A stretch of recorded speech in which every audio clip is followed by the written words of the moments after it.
तो पाकिस्तान को आखिरकार मुंह की खानी पड़ी है और एक बार फिर पाकिस्तान घुटनों पर आया भारत के सामने। और ऐसे में भारत की ताकत के सामने झुका पाकिस्तान और साथ ही साथ मिन्नतें करता नजर आया। लेकिन पाकिस्तान को यह याद रखना चाहिए कि मिन्नतें इस बार तो सुन ली गई, लेकिन हर बार नहीं सुनी जाएंगी। और चलिए आप हमारे सहयोगी अजय चांडियाल का रुख करेंगे। अजय, विस्तार से ऑपरेशन सिंदूर को लेकर तमाम जानकारियां दी गई हैं और ऐसे में जो जानकारियां दी गई हैं उससे पता चलता है कितना भारी खामियाजा यहां पर पाकिस्तान ने झेला है आतंकवाद को पालने का। इस खामियाजे से उभर पाना इतना आसान पाकिस्तान के लिए नहीं होगा। दूसरी बात ये कि यहां पर अभी बहुत सी तैयारियां थी जो सिर्फ एक इशारे के इंतजार में रह गई। अगर एक इशारा मिलता तो और भी तबाही होती। देखिए, एक चीज़ बड़ी साफ है कि भारतीय सुरक्षा एजेंसियां जो हैं वो एक चीज़ को साफ करती हैं कि हम कभी हमला नहीं करते, हम कभी नुकसान नहीं चाहते, हम जानी नुकसान किसी का करना नहीं चाहते। मगर अगर हमारे ऊपर कोई हमला करे तो बर्दाश्त नहीं किया जाएगा, कार्रवाई होगी। आप सोचिए, 9 आतंकी ठिकाने जो है वो ध्वस्त करने को कहा।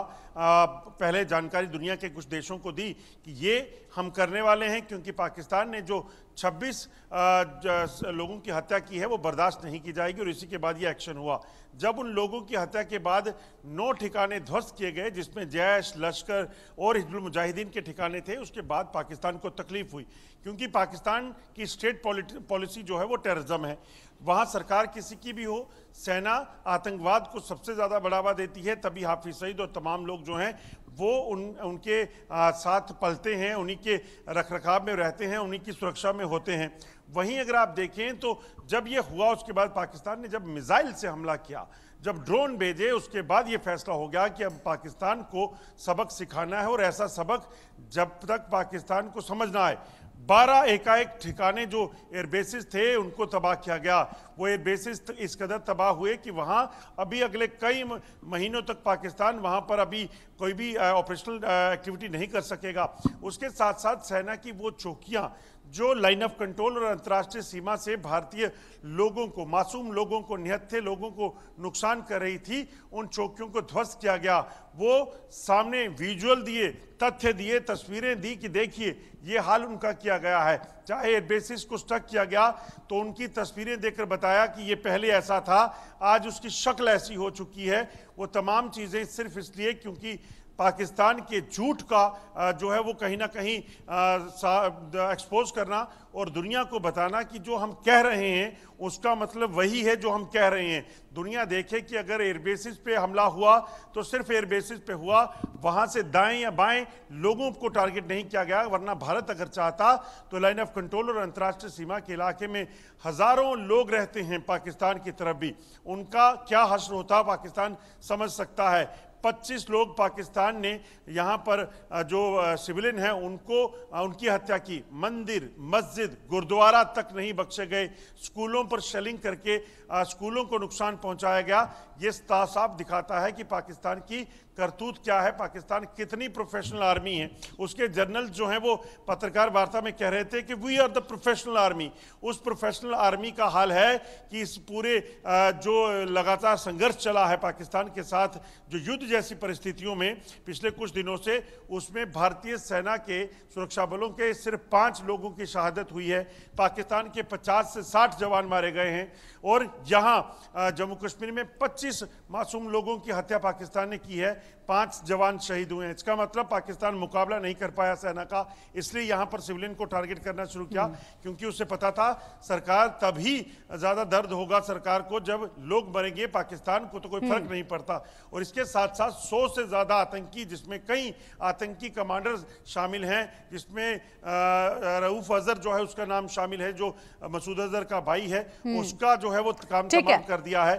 बिल्कुल, ये बड़े नाम थे, ये बड़े नाम थे, उसको भी छोड़ा नहीं जाएगा। बिल्कुल बिल्कुल, ऑपरेशन सिंदूर अभी भी जारी है और ऐसे में आतंकवाद का खात्मा होगा, ये कतई ना भूले पाकिस्तान। फिलहाल अजय आप बने रहिए हमारे साथ, यहाँ पर सुनवाते हैं एक बार फिर हमारे दर्शकों को कि सुनिए ऑपरेशन सिंदूर की बारीकियां और किस तरीके से ऑपरेशन सिंदूर ने काम किया और सफलता हासिल की। हमें जो इंट एजेंसीज ने हमें बताया कि फलाने कैंप में प्रेजेंस है, हमने उनको एंगेज किया। कुछ नाम मैंने लिए, कुछ नाम अभी पुख्ता किए जा रहे हैं। मैंने आपको बताया कि जो इंट एजेंसीज ने अभी तक असेसमेंट किया है उसमें उन्होंने कहा है कि तकरीबन 100 से ज़्यादा मारे गए हैं।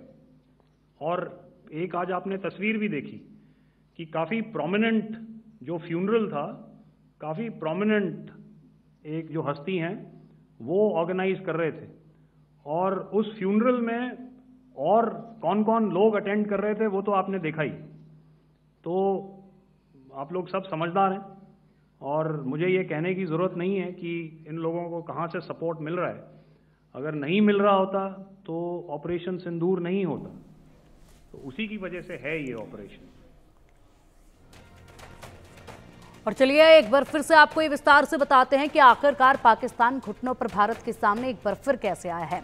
9 मई को जेडी वेंस ने पीएम मोदी को फोन किया। मोदी ने कहा कि गोली का जवाब गोले से देंगे, और उसके बाद ही रात के वक्त भारत ने 26 ठिकानों पर हवाई हमले किए। पाकिस्तानी एयरफोर्स को भारी नुकसान पहुंचाया गया। मिसाइल से रावलपिंडी बेस को निशाना बनाया गया था। पाकिस्तान के न्यूक्लियर कमांड तक भी हमला किया गया था। और उसके बाद 9 मई को सीआईए ने ट्रंप को भारत के हमले की जानकारी दी। ट्रंप को बताया कि भारतीय के निशाने पर पाक के परमाणु जखीरे हैं। भारत के बड़े हमले के इरादों की जानकारी दी गई। आसिम मुनीर ने न्यूक्लियर अथॉरिटी कमांड की मीटिंग बुलाई। भारत पाकिस्तान के बीच भीषण युद्ध की आशंका जताई। ट्रंप ने जेडी वेंस से दोनों देशों से बात करने को कहा। जेडी वेंस ने शहबाज और आसिम मुनीर से बात की। जेडी वेंस ने एनएसए अजित डोभाल से बातचीत की। अमेरिकी विदेश मंत्री मार्को रूबियो भी मैदान में उतरे। मार्को रूबियो ने विदेश मंत्री एस जयशंकर से बात की। रूबियो ने जयशंकर से पूछा क्या भारत फायरिंग रोकने के लिए तैयार है। जयशंकर ने कहा सिर्फ डीजीएमओ स्तर की बातचीत होगी। और उसके बाद आता है दिन 10 मई का। 10 मई पाकिस्तान के डीजीएमओ ने दिन में 1 बजे फोन किया। भारत ने डीजीएमओ ने पहले कॉल का जवाब नहीं दिया। पाकिस्तान के डीजीएमओ दोबारा दोपहर 3:35 पर उन्होंने फोन किया। डीजीएमओ की बातचीत में फायरिंग रोकने का फैसला इसके बाद किया गया। और उसके बाद आज फिर महत्वपूर्ण बैठक महज कुछ पलों के बाद, और यहां पर सख्ती के साथ पाकिस्तान के साथ इस बैठक में भी पेश आया जाएगा और बताया जाएगा केवल इस टेबल पर बात होगी तो सीज फायर की। इसके अलावा यहां तक कि आपकी मिन्नतें सुन ली गई हैं, इससे आगे और मिन्नतें नहीं सुनी जाएंगी और उम्मीद रखनी भी नहीं चाहिए। अजय, महज कुछ पल और उसके बाद डीजीएमओ की बातचीत होगी और उसके बाद महत्वपूर्ण जानकारियां सामने आएंगी। लेकिन अब तक बहुत हलचल इस बातचीत से पहले देखी गई। विस्तार से ऑपरेशन की जानकारी पूरी दुनिया के सामने अब रखी है। देखिए पिंकी, एक बड़ी साफ सी बात है कि इस बैठक में भारत का एक रुख बड़ा साफ रहेगा। भारत युद्ध विराम के उल्लंघन की बात करेगा, भारत आतंकियों की बात करेगा और इसके अलावा कोई और मुद्दा नहीं रहेगा। भारत के सिविलियंस को जो टारगेट किया गया है, जब आप जंग की सोच कर आ रहे हैं, आप जंग करना चाहते हैं तो सेना से मुकाबला कीजिए ना, एयरफोर्स से मुकाबला कीजिए।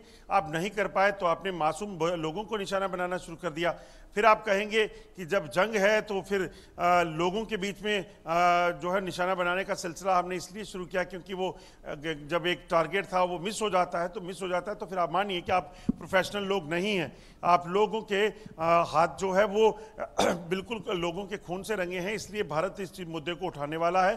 भारत इस चीज़ को लेकर स्पष्ट करेगा कि आने वाले समय में भी अगर कोई भी टेरर एक्टिविटी जम्मू कश्मीर में या भारत में हुई तो उसको एक्ट ऑफ वार माना जाएगा। मतलब ये कि भारत उस वक्त अगर कोई भी सबूत उसमें मिलता है तो पाकिस्तान के खिलाफ जंग छेड़ सकता है, पाकिस्तान पर जाकर कार्रवाई कर सकता है। और दूसरी अहम चीज़ भारत की तरफ से जो हो सकती है वो आतंकी अड्डे जिनको ध्वस्त किया गया है उनके कमांडर मसूद अजहर है, हाफिज सईद है, उसको भी तो लाइए। अगर इसमें यूएस मीडिएशन करा है तो भारत यूएस को साफ कहेगा कि इस मुद्दे पर जो है उन लोगों को एक्सपोज करना होगा, उन आतंकी कमांडरों को लाना होगा जिन्होंने भारत के हजारों युवाओं को मौत की नींद सुलाया है, जिन्होंने भारत में लगातार जम्मू कश्मीर में लगातार कत्लेआम किया है। बिल्कुल, और ऐसे में यहाँ पर ये ऑपरेशन सिंदूर जिस तरीके से बताया गया अभी जारी रहेगा, तो पाकिस्तान ये भी ना भूले कि ऑपरेशन खत्म हो चुका है। आज की बैठक महत्वपूर्ण है। उससे पहले देश में बड़ी बड़ी बैठकें जो हैं वो हुई हैं, महत्वपूर्ण जानकारियां निकलकर सामने आई हैं और उम्मीद अब ये भी है कि जिस तरीके से बताया गया है पूरा घटनाक्रम अब सामने है, एक एक पल की बातें अब सामने हैं। और ऐसे में पाकिस्तान को अपना हिसाब किताब नजर आ गया था, बड़ा खामियाजा भुगतना पड़ेगा। इसके बाद अगर बात की जाए अजय, जम्मू कश्मीर, ये पहलगाम था, उसके बाद बड़ी कार्रवाई की गई, लेकिन जम्मू कश्मीर में लगातार आप ग्राउंड जीरो से रिपोर्टिंग करते आए हैं, लगातार आप वहां के हालात को बयां करते आए हैं। घुसपैठ की कोशिशें लगातार वहां देखी गई हैं, जिस तरीके से ये आतंकियों को घुसपैठ कराते रहे हैं, बड़ा नेटवर्क वहां पर चलता रहा है, उसका खात्मा जरूरी है।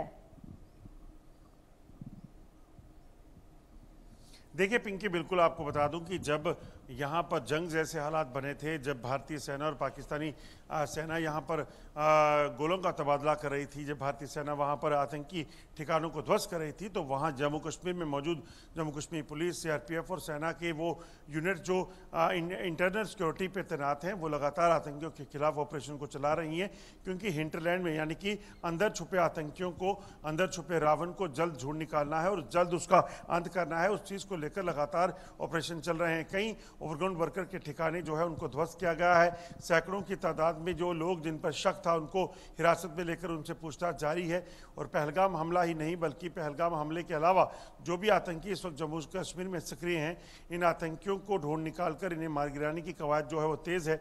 जानकारी जो है अभी 100 से ज़्यादा आतंकी जो हैं वो जम्मू कश्मीर में मौजूद हैं, जो जम्मू कश्मीर के अलग अलग इलाकों में छुप कर कहीं ना कहीं अपनी जान बचाते फिर रहे हैं, मगर जल्द उनको मार गिराने की कवायद चलाई जाएगी और इस चीज़ को सुनिश्चित किया जाएगा कि आने वाले समय में पहलगाम जैसा कोई हमला और ना वो कर पाएं। बिल्कुल, पहलगाम जैसा हमला और ना कर पाएं। और जितने भी नेटवर्क इस वक्त चल रहे हैं, चाहे वो कहीं से भी मदद के लिए नेटवर्क चलाए जा रहे हों, उनको भी धीरे धीरे करके अब ध्वस्त किया जाएगा, क्योंकि जांच पड़ताल जारी अभी भी है, कार्रवाई जारी अभी भी है। सीज फायर पर सहमति बनी है, लेकिन आतंकवाद के खात्मे के लिए अभी भी कार्रवाई जो है वो जारी रहेगी।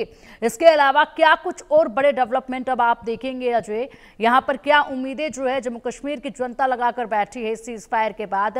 क्योंकि आतंकवाद को बड़े लंबे अरसे से वहां की जनता ने देखा है, बहुत लंबे वक्त से वहां की जनता ने देखा है। बड़ा ऑपरेशन अब अंजाम दिया गया है, कामयाबी उसको मिली है। तो क्या उम्मीदें अब वहां के कहें तो सीमावर्ती इलाके में जो लोग रह रहे हैं, उनकी क्या उम्मीदें हैं फिलहाल? देखिए, मैं एक चीज़ बताता हूं आपको। जिस जगह हम खड़े हैं ना, मैं सामने यहाँ से घर आपको ज़्यादा पास तो नहीं बता सकता, मगर ये सामने जो घर आप देख रहे हैं, ये घर इस गांव में नाम नहीं बताऊंगा, मगर इस गांव के भीतर जो है पाकिस्तान की तरफ से लगातार फायरिंग की गई। और ये तब हुआ जब पाकिस्तान ने युद्ध विराम के लिए सहमति जताई थी।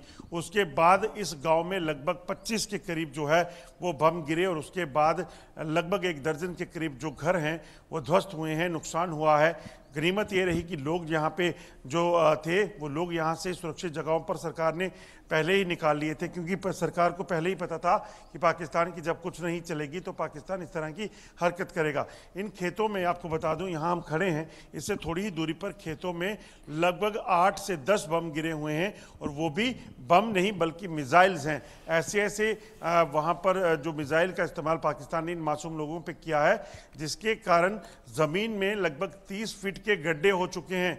ये बताता है कि पाकिस्तान सिर्फ आम लोगों को नुकसान पहुंचाने के लिए आमादा था। पाकिस्तान की पूरी कोशिश थी कि यहां पर हमला करके आम लोगों की हत्याएं की जाएं, इसीलिए 25 लोग अभी तक मारे गए। इसीलिए पाकिस्तान की फायरिंग में लगभग 60 से 70 लोग जो हैं वो जख्मी हैं और कई दर्जनों घर जो हैं उनको नुकसान पहुंचाया गया है। मगर इसमें दाद देनी होगी प्रशासन की, जिन्होंने तुरंत समय रहते इन लोगों को यहाँ से इवैक्यूएट करके सुरक्षित जगह पर बचाया। दाद देनी होगी सरकार की, जिसने पिछली बार हुई फायरिंग के बाद यहाँ पर कई बंकर, हज़ारों की संख्या में बंकर बनाए, जिन बंकरों में जो लोग बॉर्डर में रहते थे उनको रखा गया और उसी कारण जो है वो लोग अपनी ज़िंदगी बचा सके। तो ये तमाम जो कोशिशें पाकिस्तान की थी उसको अब नाकाम कर दिया गया है। मगर अब जो बैठक होने वाली है, इस बैठक में आखिर फैसला होगा कि ये आगे का रुख क्या रहेगा। आगे पाकिस्तान की तरफ से आई गोली का जवाब गोले से देना है या फिर पाकिस्तान शांति को बनाए रखने के लिए आतंकवाद के विरोध में खड़ा होगा, आतंकवाद को जो वहां उसके जगह मिलती है उसको खत्म करेगा। बिल्कुल अजय, बिल्कुल, बहुत बहुत शुक्रिया आपका इन तमाम बड़ी जानकारियों के लिए और ये विस्तार से जो तस्वीरें आपने ग्राउंड जीरो से दिखाई हैं उनके लिए भी। रुकेंगे यहाँ अब एक छोटे से ब्रेक के लिए, जल्द हाजिर होंगे कुछ और ताज़ा तरीन अपडेट्स के साथ। आप बने रहिएगा हमारे साथ।